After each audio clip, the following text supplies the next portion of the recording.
আমি এই গল্পের জন্য কোনো বেশ্যা বা দালাল হতে পারবো না।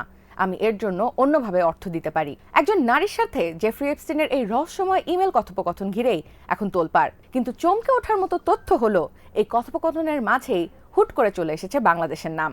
কুখ্যাত যৌন অপরাধী এপস্টিন কি তবে বাংলাদেশেও জাল বিস্তার করেছিলেন? তিনি কেন বাংলাদেশে কলেরার কাজ করতে চেয়েছিলেন? আর সেই রহস্যময়ী নারীটিই বা কে?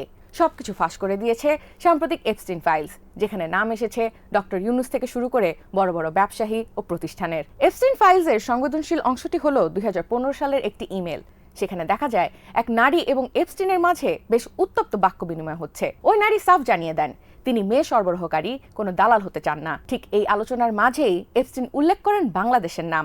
তিনি বলেন বাংলাদেশে কলেরা নিয়ে তিনি কাজ করতে চেয়েছিলেন, কিন্তু আশানুরূপ ফল পাননি। প্রশ্ন উঠেছে, যৌন ব্যবসার দালাল হতে অস্বীকার করা সেই নারীর সাথে বাংলাদেশের কলেরার কি সম্পর্ক? ওই নারী কি বাংলাদেশি ছিলেন, নাকি বাংলাদেশের কোনো প্রজেক্টকে ঢাল হিসেবে ব্যবহার করতে চেয়েছিলেন এপস্টিন? এই ফাইলগুলোতে উঠে এসেছে শান্তিতে নোবেলজয়ী ডাক্তার মোহাম্মদ ইউনুসের নামও। ইমেল রেকর্ড বলছে ইজাবেল নামের এক নারী ডাক্তার ইউনুসকে পরিচয় করিয়ে দিয়েছিলেন বিখ্যাত কার্টুন দ্য সিম্পসন্সের কার্টুনিস্ট ম্যাট গ্রোনিং এর সঙ্গে।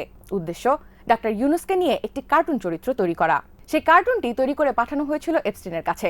ইমেলের প্রেরক লিখেছিলেন এটি এমন অর্জন জানিয়ে তারা গর্বিত। শুধু তাই নয়, গ্রামীণ হেলথ ইনোভেশন নিয়েও আলাদা একটি পিডিএফ ফাইল পাওয়া গেছে এপস্টিনের নথিতে। অর্থাৎ এই প্রতিষ্ঠানটিকে তখন বেশ গুরুত্বের সাথে পর্যবেক্ষণ করছিলেন এপস্টিন সংশ্লিষ্টরা। তালিকায় আছেন বিএনপির ভাইস চেয়ারম্যান ও ন্যাশনাল ব্যাংকের চেয়ারম্যান আব্দুল আওয়াল মিন্টু। নথিতে দেখা যায় তিনি সাবেক মার্কিন গভর্নর বিল রিচার্ডসনের নির্বাচনী প্রচারণায় $5,000 অনুদান দিয়েছিলেন। এই বিল রিচার্ডসনের সাথে এপস্টিনের সম্পর্ক ছিল অত্যন্ত ঘনিষ্ঠ, আর সেই সূত্র ধরেই মিন্টুর নাম চলে এসেছে এই বিতর্কিত ফাইলে। এপস্টিন ফাইলের অর্থনৈতিক অংশে জড়িয়েছে বাংলাদেশের জনপ্রিয় মোবাইল ব্যাংকিং সেবা বিকাশের নাম। স্বাস্থ্যসেবা ও প্রযুক্তি ক্ষেত্রে বিনিয়োগ করতে চাওয়া বিল গেটসের পৃষ্ঠপোষকতায় এপস্টিনের বিনিয়োগ দলের জুলি স্যান্ডারল্যান্ড বিকাশের সঙ্গে একটি বড় চুক্তি করেছিলেন। এমনকি বিকাশের সিইও কামাল কাদিরের ডিজিটাল ফাইন্যান্স সংক্রান্ত একটি রিপোর্টও পাওয়া গেছে এই ফাইলে। পাশাপাশি আইসিডিডিআরবিকে কেন্দ্র করে একটি লাভজনক সরকারি বেসরকারি গবেষণা উদ্যোগের প্রস্তাবও ছিল সেখানে, যেখানে 3% নিশ্চিত লাভ এবং যুক্তরাষ্ট্রের কর ছাড়ের সুবিধার কথা উল্লেখ করা হয়। 2010 সালের 4 জানুয়ারি এপস্টিনের এক ঘনিষ্ঠ সহযোগী বাংলাদেশ ও ভারত সফর করেন।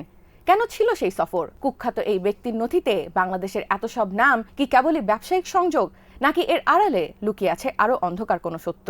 এপস্টিন ফাইলে আরো উল্লেখ আছে ইলন মাস্ক, সাবেক মার্কিন প্রেসিডেন্ট বিল ক্লিন্টন, বর্তমান মার্কিন president Donald Trump, British Prince Andrew, তার সাবেক স্ত্রী সারা ফার্গুসন, ভার্জিন গ্রুপের প্রতিষ্ঠাতা রিচার্ড ব্র্যানসন, যুক্তরাজ্যের প্রভাবশালী রাজনীতিবিদ ও লেবার পার্টির শীর্ষ নেতা লর্ড পিটার ম্যান্ডেলসন, ট্রাম্প মন্ত্রিসভার সদস্য স্টিভ ব্যানেন ও হাওয়ার্ড লাটনিক, মার্কিন প্রেসিডেন্ট বিল ক্লিন্টনের প্রাক্তন treasury secretary Larry Summers, New York জায়ান্টসের সহমালিক স্টিভ টিশ, পরিচালক ব্রেট র্যাটনার, সিবিএস নিউজের পিটার আটিয়া সহ আরো অনেকের নাম। এপস্টিন ফাইলস হয়তো জনসম্মুখে এসেছে, কিন্তু এর পরতে পরতে লুকিয়ে থাকা রহস্যগুলো কি কোনোদিন পরিষ্কার হবে?